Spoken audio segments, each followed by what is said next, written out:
नाज़रीन अस्सलाम वालेकुम। ज़ेड न्यूज़ के ख़बरनामे में आपका इस्तक़बाल है। मैं सलमान ख़ान। आगे बढ़ने से पहले सुर्ख़ियों पर नज़र डालते हैं। अब नए हॉर्मुज़ मामले पर ईरान की अमेरिका को सख्त धमकी। कहा अगर इसकी बंदरगाहों को ख़तरा पहुंचा तो खलीज में कोई भी बंदरगाह महफूज नहीं रहेगी। वज़ीर आला रेवंत रेड्डी ने हल्का बंदी से मुताल्लिक़ मरकज़ी हुकूमत की मुजव्वज़ा पॉलिसी पर की तनक़ीद। आंगनवाड़ी मोबाइल ख़रीदी मामले पर BRS पार्टी मुसलसिल झूठे इल्ज़ामात लगा रही है। वज़ीर सीतक्का का बयान। के चंद्रशेखर राव को भेजा लीगल नोटिस। मामूली फ़ैसलों के लिए भी बार बार दिल्ली जाना रियासती हुकूमत की कमज़ोरी को ज़ाहिर करता है। जी किशन रेड्डी की वज़ीर आला रेवंत रेड्डी पर तनक़ीद। मगरबी बंगाल की मुस्लिम अक़लियत के साथ शदीद नाइंसाफ़ी की गई। मुर्शिदाबाद में इंतखाबी जलसे से बैरिस्टर अवैसी का खिताब। दिल्ली हाई कोर्ट में एक अहम दरख्वास्त पर अरविंद केजरीवाल ने दलाइल किए पेश। कहा मुताल्लिक़ा जज इस केस से अलहदा हो जाएं। ज़िले संगारेड्डी के मीडिया एक्रीडिटेशन कमेटी के तमाम जिम्मेदारान की कलेक्टर से मुलाकात।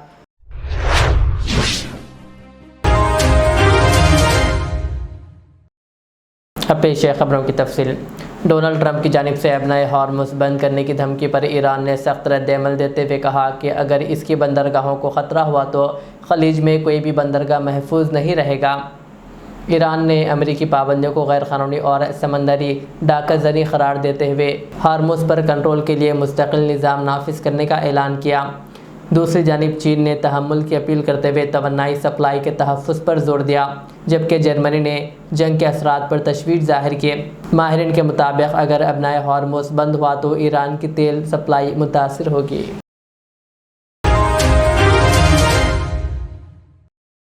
तेलंगाना के वज़ीर आला रेवंत रेड्डी ने हल्का बंदी से मुताल्लिक़ मरकज़ की मुजव्वज़ा पॉलिसी पर सख्त तनक़ीद की है। उन्होंने सवाल किया कि नरेंद्र मोदी को पार्लियामेंट की नशिस्तें 50% बढ़ाने का फ़ैसला क्या खुदाई हिदायत पर किया गया है। रेवंत रेड्डी ने खबरदार किया कि यह फ़ैसला मुल्क के लिए नुकसानदा साबित हो सकता है। उन्होंने एक मुतबादिल हाइबर मॉडल पेश करते हुए कहा कि 136 नशिस्तें GSDP की बुनियाद पर और बाकी नशिस्तें तनासुब के मुताबिक तक़सीम की जाएँ। పాండిచ్చేరితో సహా 130 సీట్లు ఉన్నాయి। 543లో 130 సీట్లు మానేది తీసేస్తే 413 సీట్లు వాళ్ళ దగ్గర మిగులుతున్నాయి। ఈ రెండింటి మధ్యలో ఈ రోజు ఉన్న తేడా 412 సీట్లు మనకు వాళ్ళకు ఉన్న మధ్యలో తేడా। ఈ రోజు సీట్లు పెంచితే మనం 195 అయితే 50% పెంచితే 130 సీట్లు ఉన్నాయి ఇక్కడ। కేరళలో 20, తమిళనాడులో 39, పాండిచ్చేరిలో 1, ఆంధ్రప్రదేశ్లో 25, తెలంగాణలో 17, కర్ణాటకలో 28। ఇవన్నీ కలిపితే 130 సీట్లు, 50% పెరిగితే మనం 195 అవుతాం। అదే మిగతా ప్రాంతంలో ఉన్న 413 సీట్లు పెంచితే దాదాపుగా వాళ్ళకు 621 సీట్లు 620 సీట్లు అవుతున్నాయి। ఈరోజు మనకు వాళ్ళకు మధ్యలో ఉన్న అంతరము ఎంతుంది, ఈ పెంచడం వల్ల ఎంత అవుతుంది? ఈ రోజున్న మనకు వాళ్ళకు ఉన్న అంతరము 412 సీట్లు ఉంటే రేపు పెంచే సీట్లతోని 620 సీట్లు అవుతాయి। 208 సీట్లు అదనంగా ఉత్తర భారతదేశానికి అన్డ్యూ అడ్వాంటేజ్। భవిష్యత్తులో ఇప్పటికే భారతీయ జనతా పార్టీ అధికారంలోకి వచ్చిన తర్వాత దక్షిణాది రాష్ట్రాలకు కీలకమైన శాఖలు ఏవి ఇవ్వలే। ప్రైమ్ మినిస్టర్ కానీ, హోమ్ మినిస్టర్ కానీ, డిఫెన్స్ మినిస్టర్ కానీ, కామర్స్ మినిస్టర్ కానీ, ఇట్లా మీరు మొదటి 10 శాఖలు తీసుకుంటే ఒక ఆర్థిక శాఖ మాత్రమే దక్షిణాది రాష్ట్రాలకు ఇచ్చిండ్రు। ఏ ఒక్క శాఖ కూడా, రాష్ట్రపతి పదవి కూడా, కీలకమైన ఏ పదవి కూడా దక్షిణాది రాష్ట్రాలకు ఇవ్వలేదు। మీ అందరికీ తెలుసు, రాజకీయాలలో నెంబర్ ఉంటేనే నీతో ఎవరైనా మాట్లాడతారు, నీ జేబులో డబ్బులు ఉంటేనే ఎవరైనా నీతో సంబంధాలు చేస్తారు। రాజకీయంగా నెంబర్ లేనప్పుడు నీతో మాట్లాడేవాడే ఉండడు। Bargainings are among equals. ఏ చర్చలైనా, ఏ ఒప్పందాలైనా సరిసమానుల మధ్యలో జరుగుతాయి, బలహీనుడు బలవంతుడు మధ్యలో జరగవు। ఈరోజు దక్షిణాది రాష్ట్రాలను అత్యంత బలహీనంగా ఉన్నాం, ఇప్పుడు అత్యంత బలహీనులుగా మార్చి బలంగా ఉన్న ఉత్తరాది రాష్ట్రాలను శక్తివంతంగా మార్చి రాజకీయంగా అసలు రాజకీయంగా మనల్ని ద్వితీయ శ్రేణి పౌరులు చేయడానికి ఆ ఉత్తరాదిలో ఉన్న 5-6 రాష్ట్రాలు కలిస్తే 410 సీట్లు అనేటివి అక్కడనే అయిపోతాయి. చిన్న రాష్ట్రాలతో నేను చెప్పేది ఉత్తర దక్షిణమే కాదు, చిన్న రాష్ట్రాలకు కూడా సమస్య. ఢిల్లీ, పంజాబ్ లాంటి రాష్ట్రాలు కూడా రాజకీయంగా మనుగడనే కోల్పోతాయి. దక్షిణ భారతదేశంతో పాటు చిన్న రాష్ట్రాలకు కూడా రాజకీయంగా ఇది తీరని విఘాతంగా మారుతుంది. అందుకే ఈరోజు నరేంద్ర మోడీ గారికి స్పష్టంగా మేము చెప్తున్నాం, నువ్వు సీట్లు పెంచాలనుకుంటే ఏ ప్రాతిపదికన పెంచాలో మొదట అఖిలపక్షాన్ని పిలువు. रियासती वजीर सीतक्का ने कहा कि आंगनवाड़ी मोबाइल ख़रीदारी मामले पर बीआरएस पार्टी मुसलसिल झूठे इल्ज़ामात लगा रही है। उन्होंने कहा कि अगर कोई फ़र्द इल्ज़ाम लगाए तो नज़रअंदाज किया जाता है, लेकिन पार्टी के ऑफिशियल सोशल मीडिया पर बेबुनियाद बातें पोस्ट करना संगीन मामला है। इसलिए उन्होंने बीआरएस के सरबराह के चंद्रशेखर राव को लीगल नोटिस भेजा है। वजीर सीतक्का ने कहा कि बगैर किसी सबूत के बदउनवानी के इल्ज़ामात लगाना मुज़्ज़िक़ा क़ैस है। ख़ास तौर पर 44 करोड़ रुपए के टेंडर में 30 करोड़ रुपए करप्शन का दावा बेबुनियाद है। उन्होंने वाज़ेह किया कि ख़रीदारी TGTS एक्सपर्ट कमेटी की निगरानी में हुई। उन्होंने ये भी कहा कि असेंबली में KTR की गलत बयानी का जवाब देने के बाद इनके खिलाफ मुनज़्ज़म तौर पर झूठी मुहिम चलाई गई। అని కాదు, నా మీద చేసినటువంటి తప్పుడు ఆరోపణలు బీఆర్ఎస్ పార్టీ అఫీషియల్ హ్యాండిల్ నుంచి పోస్ట్ చేయడం జరిగింది అంగన్వాడీల విషయంలో. కాబట్టి అసలు ఆ టెండరు థర్డ్ పార్టీ TGTS ద్వారా నడిచింది, కేంద్ర ప్రభుత్వ నిబంధనలకు అనుగుణంగా నడిచింది. అవన్నీ కాకుండా తప్పుడు ఆరోపణలు ఒక పార్టీ హ్యాండిల్ చేసినప్పుడు దానికి బాధ్యులు పార్టీ అధినేతగా కేసీఆర్ గారు ఉన్నారు. కాబట్టి వారు జవాబు చెప్పాలనే ఉద్దేశం తప్ప వారిని పర్సనల్గా టార్గెట్ చేయాల్సిన అవసరం లేదు. వారి గురించి నేను ఎప్పుడు చిల్లరగా కూడా మాట్లాడలేదు. సైడ్ మీటింగ్ పబ్లిక్ 38,000 మంది అంగన్వాడీలకు సంబంధించినటువంటి ఫోన్లు మీటింగ్లు పెట్టి ఇస్తున్నాం. వాళ్ళ ఎమ్మెల్యేలు కూడా కరీంనగర్ లాంటి చోట్ల పాల్గొని వాళ్ళు కూడా పంచడం జరిగింది. నీకేమైనా డౌట్స్ ఉంటే నువ్వు నివృత్తి చేసుకో, కానీ బట్టగాల్సి మీదేస్తాం మీరు తుడుచుకోండి అంటే అది తప్పు. అందుకనే నేను చిత్తశుద్ధితో అందులో వాస్తవం లేదు కాబట్టి, వాళ్ళు చేసిన ఆరోపణలో వాస్తవం లేదు కాబట్టి ఇవ్వడం జరిగింది. గతంలో కూడా ఇలాగే నా మీద తప్పుడు ఆరోపణలు చేస్తే గతంలో కూడా బీఆర్ఎస్ పార్టీ సెల్కు అంటే ఆ పార్టీకి అధినేతగా కేసీఆర్ గారు ఉన్నారు కాబట్టి వారికే ఆనాడు నోటీస్ ఇవ్వడం జరిగింది.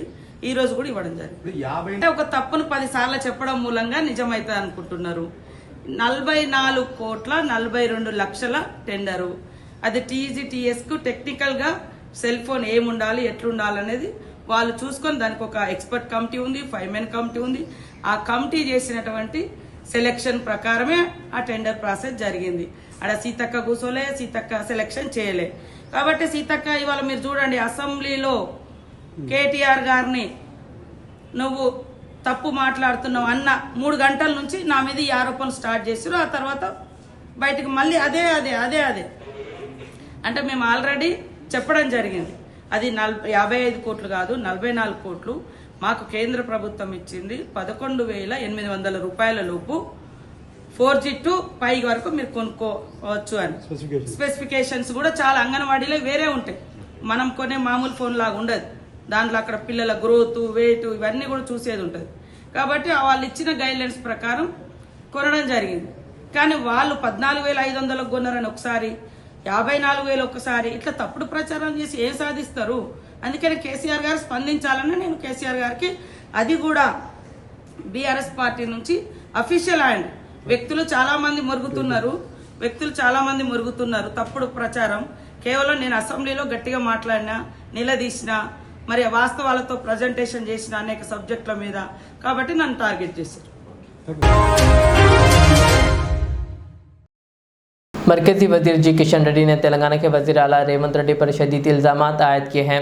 उन्होंने कहा कि रेवंत रेड्डी हर हफ्ते दिल्ली जाकर पैसों के थैले देकर वापस आते हैं। किशन रेड्डी ने तंज़िया अंदाज में कहा कि अगर एक चेयरमैनशिप की मंजूरी के लिए भी वजीर आला को दिल्ली जाना पड़ता है। उन्होंने कहा कि मामूली फ़ैसलों के लिए भी बार बार दिल्ली जाना रियासती हुकूमत की कमज़ोरी को जाहिर करता है। సార్, సీఎం రేవంత్ రెడ్డి చెప్రాసి కామెంట్ ఎట్లా చూస్తారు సార్? సౌత్ నుంచి కిషన్ రెడ్డి, సంజయ్ మంత్రులయ్యారు. ఇప్పుడు ఢిల్లీ ఉంటే వచ్చిన తర్వాత చెప్రాసి జాబ్ కూడా రాదంటున్నారు.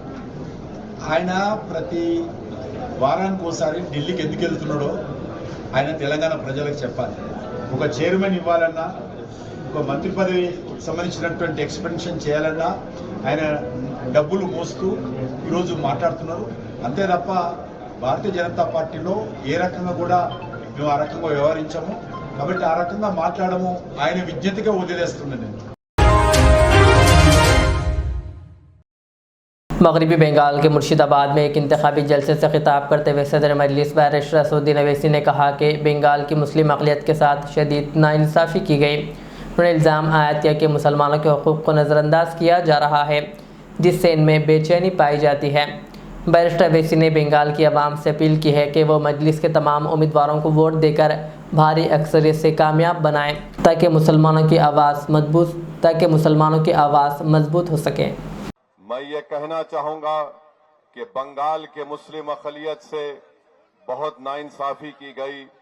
लोग ये आपको बोलते हैं कि सेकुलरिज्म का साथ दो, यकीनन सेकुलरिज्म का साथ दीजिए, मगर ये तो बता दीजिए क्या ये बात सच नहीं है कि जब पंडित नेहरू इस देश के प्रधानमंत्री थे तो 1960 के दहे में 40,000 के करीब इसी बंगाल के मुसलमानों को यहां से नोटिस दी गई या इनको डिपोर्ट कर दिया गया।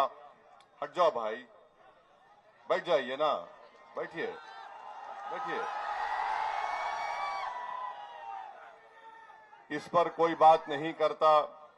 1962 में, दिसंबर 1962 में मोहम्मद मुस्तफ़ा सल्लल्लाहु अलैहि वसल्लम का मुए मुक़द्दस कश्मीर में चोरी हो गया, पूरे देश में दंगा फसाद हुआ। ये जो सेकुलरिज्म की दुहाई देने वाले हैं इतने बेशर्म हैं कि ये बता नहीं सकते कि 8 लाख मुसलमानों को मौजूदा बंगाल से ईस्ट पाकिस्तान जब नहीं बना था, मौजूदा बांग्लादेश में ढकेल दिया गया। बताओ उस वक्त ये सेकुलरिज्म का नाम लेने वाले क्या तुम अंधे हो गए थे, क्या तुम बहरे हो गए थे कि इतनी बड़ी तादाद में लोगों को ढकेल दिया गया। दिल्ली के साबिक़ वज़ीर आला व आम आदमी पार्टी के कौमी कन्वीनर अरविंद केजरीवाल ने दिल्ली हाई कोर्ट में एक अहम दरख्वास्त पर दलाइल पेश किए। उन्होंने अदालत से दरख्वास्त की है कि जस्टिस सवर्णा कांता शर्मा इस केस की समाअत से ख़ुद को अलग कर लें। ये दरख्वास्त CBI की जानिब से दायर अर्जी के सिलसिले में दी गई है, जिसमें ट्रायल कोर्ट के फ़ैसले को चैलेंज किया गया है। केजरीवाल ने अदालत ने अपने मौक़िफ़ को वजाहत करते हुए कहा कि मुसन्निफ़ाना समाअत के लिए ये ज़रूरी है कि मुतल्लिक़ा जज इस केस से अलहदा हो जाए। समाअत के बाद अरविंद केजरीवाल दिल्ली हाई कोर्ट से रवाना हो गए, जबकि केस की आइंदा कार्रवाई पर सबकी नज़रें मरकूज़ है। मैंने कोर्ट में बोल दिया, मैं अब मीडिया में कुछ नहीं बोलूँगा। सर, आपकी जो पिटीशन थी उस पर कोर्ट ने क्या बोला? साइड में चलो ना आगे, चलिए धीरे, गाड़ी धीरे, गाड़ी धीरे।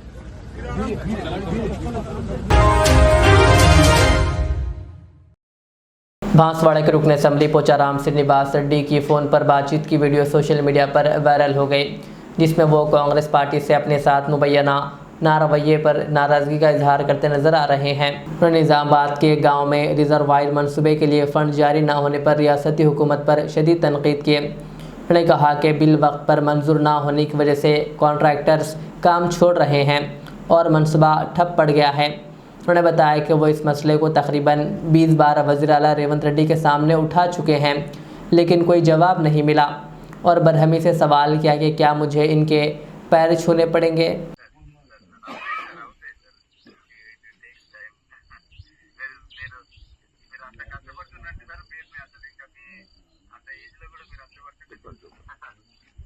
నేనేమో ఎందుగా అంటే మొండిగా ఒక ఇంట్లోకి అడుగు బయట పెట్టేటప్పుడు ఏమన్నా కానీ సావని బతుకని నిర్ణయం తీసుకుందామని వచ్చిన యాక్చువల్ అయితే ఏమన్నా కానీ అనుకుని వచ్చిన ఏదన్నా కానీ ఫలితం దాందిగా అట్లా నిర్ణయం గట్టిగా తీసుకుని వచ్చిన నేను ఎన్నిసార్లు చేయాలండి చేసిన పూటలు లేపి మేము కొత్తసారి చూస్తున్నాం. నేను మంత్రి చేసిన 20 ఏళ్ళు ఈ అమ్మ ఇట్లా ఫోన్ చేస్తే లేపుతుంటే రాత్రి 2 గంటలు లేపుతుంటే ఫోన్ నేను మరి ఎమ్మెల్యేల ఫోన్ లేపారండి వీళ్ళు. ఈ అమ్మ దరిద్రం పాడైపోయి మేము పనులనే చేస్తామండి, ఫోన్ ఏమన్నా మజాకు చేస్తామా తమాషాగా చేస్తామా ఏమన్నా? అందరిలా కూడా కాదు కదా. నేను నాకేమైనా స్వార్థం కోసం నాకు ఆ పైరు చేయి ఈ పైరు చేయి నాకు అదని చెప్తాం కాదు కదా, ప్రజల కోసం ఫోన్ చేస్తాను నేను.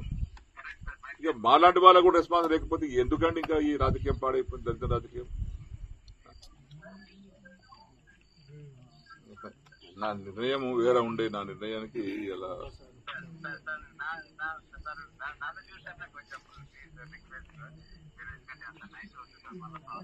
ఏమైతే నైట్ అయితే ఏముందండి, జంగల్లో ఉన్నాం, జంగలం అనుకుంటాము, కూడా చంపుతాం బతాం, ఏముంది అంతకన్నా మీకు ఒకనాడు వచ్చినా కూడా వస్తాము, ఒకనాడు పోయేది ఒకటే పోతాం, ఇంకేమున్నది ఎప్పుడో పోయేది. ఇట్లాంటి ప్రభుత్వంలో ఇట్లాంటి పరిస్థితుల్లో మా ఫోన్ లేకపోతే ఎవరు చెప్పుకోవాలి శ్రీ గారు, మేము ఎవరితో మాట్లాడాలి, మేము వాళ్ళు మొక్కన పోయి అమ్మ ఈ వయసులో పోయి విసుగొచ్చా విరక్తితో నిర్ణయం తీసుకునేది. నేను ఇంటికి వెళ్ళి బయలుదేరేటప్పుడు చెప్పలేదు ఎవరికి, నేను ఇక్కడ ఉంటానే చదువుకుని వచ్చినాయి.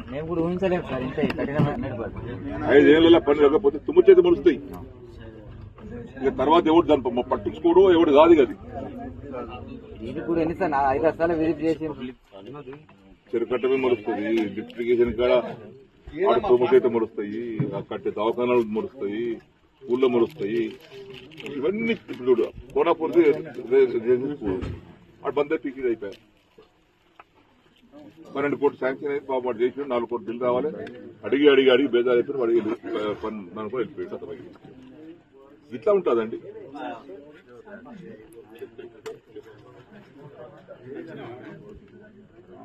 నర్సింగ్ కాలేజ్ వాడు 15 కోట్లు రావాలి సార్, నేను 10 మంది ఇచ్చిపోతా అంటే నిర్ణయం మారింది కదా, పార్టీ మారింది కదా, నేను టెండర్ ప్లాన్ తీసుకుంటాను. వాడిని బతుకులాడుకో, నీకు ఎదుగురా, నిన్ను బండి నిర్ణయం మారింది కదా, అది నేను ఉంటా కదా, ఏం పడంటే వాడు స్టార్ట్ చేసి ఇప్పుడు రూపాయి లేదు, మా బిల్లు వస్తుంది, ఏం చేయాల్సి, ఏమనుకొని కట్టాలి సరే వాడు అంటున్నాడు. जिला संगारेड्डी का डिस्ट्रिक्ट मीडिया एक्रेडिटेशन कमेटी के तमाम जिम्मेदारान ने जिला कलेक्ट्रेट में जिला कलेक्टर मोहतरमा पी प्रवन्या IAS से एक अहम खैर सगाली मुलाकात की। इस मौके पर मुख्तलिफ उमूर पर बिलखुसूस मीडिया से मुताल्लिक़ जिम्मेदारियों, एक्रेडिटेशन के मसाइल और सहाफ़ती उमूर पर तफसीली गुफ्तगू की गई। इस मौके पर तमाम जिम्मेदारान ने ज़िला कलेक्टर को इनकी खिदमात पर मुबारकबाद पेश की और नेक तमन्नाओं का इजहार किया। खुशगवार माहौल में बाहमी तौर पर एक दूसरे के लिए नेक ख्वाहिशात का भी तबादला हुआ। इस मुलाकात में दीगर अरकान के हमरा Mohammed Siddiq Ahmed, member district media accreditation committee ज़िला संगारेड्डी भी मौजूद थे। जुबली हिल्स में एक BMW कार में बटन दबाकर नंबर प्लेट तब्दील करने की हैरानकुन चाल सामने आई है। ट्रैफिक पुलिस ने नशे में गाड़ी चलाने वाले गौतम को पकड़ा तो इत्तेफाक से बटन दबने पर गाड़ी की नंबर प्लेट फ़ौरन बदल गई, जिस पर पुलिस अहलकार हैरान रह गए। मज़ीद तहक़ीक़ात ने पता चला कि गाड़ी पर दिल्ली और तेलंगाना की मुख्तलिफ नंबर प्लेट्स इस्तेमाल हो रही थी। मेडिकल टेस्ट में ड्राइवर में ज़्यादा अल्कोहल पाई गई, जिसके बाद पुलिस ने मुकदमा दर्ज करके गाड़ी जब्त कर ली और इस सिलसिले में तहक़ीक़ात शुरू कर दी। ब्रो చెప్పు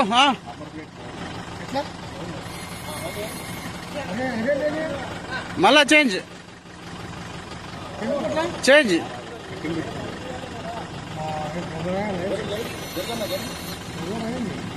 రైట్ అన్నా మళ్ళీ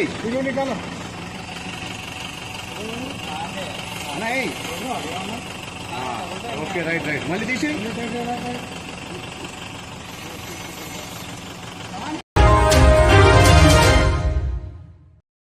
रियासती वज़ीर सैयद दामोदर राज नरसिम्हानी विकाराबाद ज़िला के नवाबपेट मंडल के प्राइमरी हेल्थ सेंटर का मुकामी MLA यादయ్య के साथ अचानक मुआयना किया। वज़ीर ने अस्पताल के तमाम शोबों का जायज़ा लिया और फार्मेसी व दीगर खिदमात के बारे में डॉक्टरों से मालूमात हासिल की, साथ ही अमले की हाज़िरी भी चेक की। वज़ीर ने अस्पताल में फ़राहम की जाने वाली सहूलियात पर अदम इत्मीनान का इजहार करते हुए मरीज़ों से बातचीत की और मसाइल मालूम किए। उन्होंने डॉक्टरों और अमले को कारकर्दगी बेहतर बनाने की हिदायत दी और कहा कि आवाम को बेहतर तिब्बी सहूलियात फ़राहम करना हुकूमत की तरजीह है। इस मौके पर उन्होंने director public health Ravinder Kumar से फ़ोन पर बात करते हुए नाराज़गी भी जाहिर की।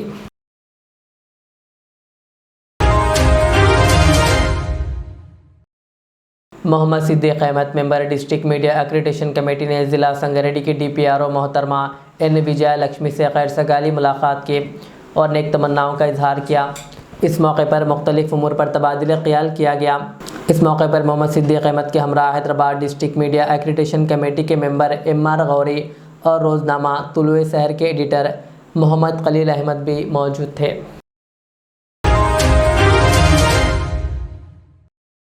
टीचर्स एलिजिबिलिटी टेस्ट 2026 का शेड्यूल जारी कर दिया गया है। महकमे स्कूली तालीमात के मुताबिक दरख्वास्तें 15 अप्रैल से 30 अप्रैल तक कबूल की जाएंगी, जबकि हॉल टिकट्स जून के पहले हफ्ते में जारी होंगे। इम्तहानात 15 जून से 30 जून तक कंप्यूटर बेस के तहत रोज़ाना 2 सेशंस में मुनक़िद होंगे। इम्तहानी फ़ीस एक पेपर के लिए 750 रुपये और 2 पेपर्स के लिए 1000 रुपये मुकर्रर की गई है, जबकि SC, ST और माज़ूर अफराद को रियायत दी जाएगी। नतायज जुलाई में जारी होने का इम्कान है।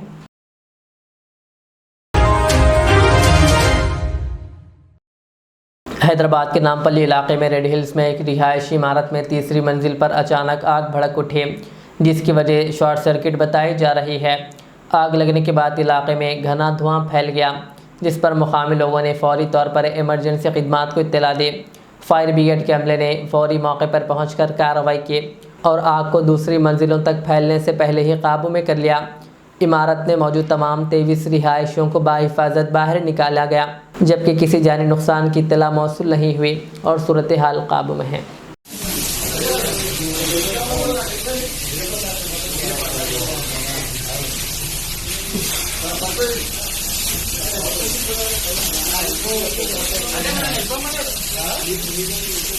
अरे गर्मी हो रही है।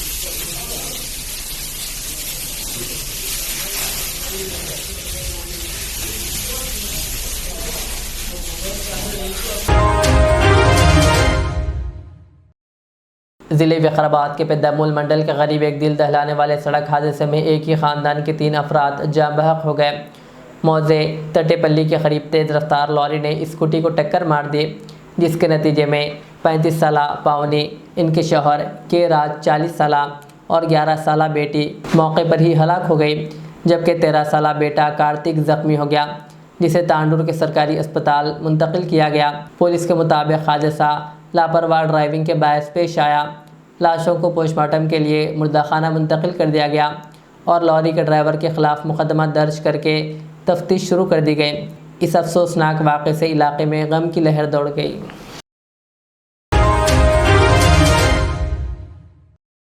आखिर में सुर्खियां और एक बार। अब नए हॉर्मुज़ मामले पर ईरान की अमेरिका को सख्त धमकी, कहा अगर इसकी बंदरगाहों को ख़तरा पहुंचा तो खलीज में कोई भी बंदरगाह महफूज नहीं रहेगी। वज़ीर आला रेवंत रेड्डी ने हल्का बंदी से मुताल्लिक़ मरकज़ी हुकूमत की मुजव्वज़ा पॉलिसी पर की तनक़ीद। आंगनवाड़ी मोबाइल ख़रीदी मामले पर BRS पार्टी मुसलसिल झूठे इल्ज़ामात लगा रही है। वज़ीर सीतक्का का बयान, के चंद्रशेखर राव को भेजा लीगल नोटिस। मामूली फ़ैसलों के लिए भी बार बार दिल्ली जाना रियासती हुकूमत की कमज़ोरी को ज़ाहिर करता है। जी किशन रेड्डी की वज़ीर आला रेवंत रेड्डी पर तनक़ीद। मगरबी बंगाल की मुस्लिम अक़लियत के साथ शदीद नाइंसाफ़ी की गई। मुर्शिदाबाद में इंतखाबी जलसे से बैरिस्टर अवैसी का खिताब। दिल्ली हाई कोर्ट में एक अहम दरख्वास्त पर अरविंद केजरीवाल ने दलाइल किए पेश, कहा मुताल्लिक़ा जज इस केस से अलहदा हो जाएं। ज़िले संगारेड्डी के मीडिया एक्रीडिटेशन कमेटी के तमाम जिम्मेदारान की कलेक्टर से मुलाकात।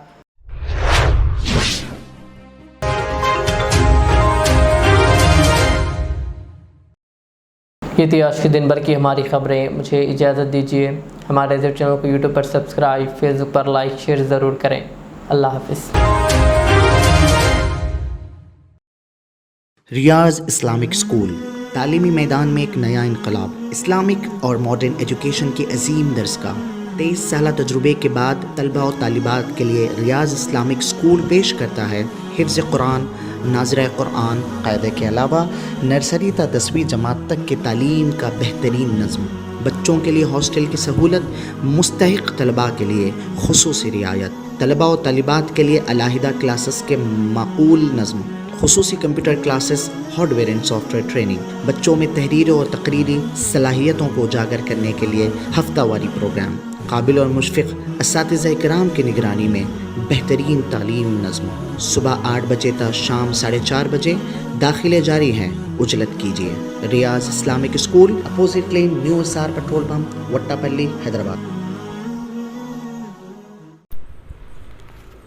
अल रियाज टूर्स एंड ट्रैवल्स, जहां पर domestic and international air ticketing, visa endorsement, immigration, passport दाखिल करने में ताउन, विजिट वीज़ा और उम्रा वीज़ा के साथ साथ वेस्टर्न यूनियन और मनीग्राम के अलावा दीगर कई सारी बेहतरीन सहूलियात भी यहां पर दस्तयाब रहेगी। मज़ीद तफसीलात के लिए दिए गए इस नंबर पर प्रोपराइटर मोहम्मद रियाज अहमद से रब्ता किया जा सकता है। फ़ोन नंबर है 9700358014 या फिर 9182535378 या फिर सीधे चले आए अल रियाज हेल्थ केयर क्लिनिक, मुस्तफ़ा नगर, फलकनुमा, हैदराबाद। आपका इत्मीनान ही हमारी कामयाबी।